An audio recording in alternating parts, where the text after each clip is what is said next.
സക്കായി യേശുവിനെ കാണുവാൻ കാട്ടത്തിലേറെ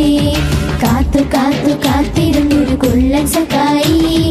യേശുവിനെ കാണുവാൻ കാട്ടത്തിലേറെ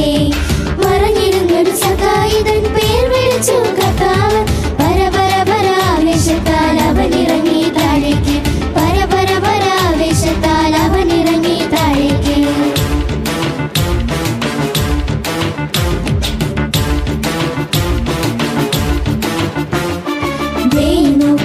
നടക്കണ പാപിയുടെ കൂടെ നാട്ടാരല്ല പിറുപിറുത്തിട്ടും കൂടെ നടന്നേശു ദേ നോക്ക് ദാ നടക്കണ പാപി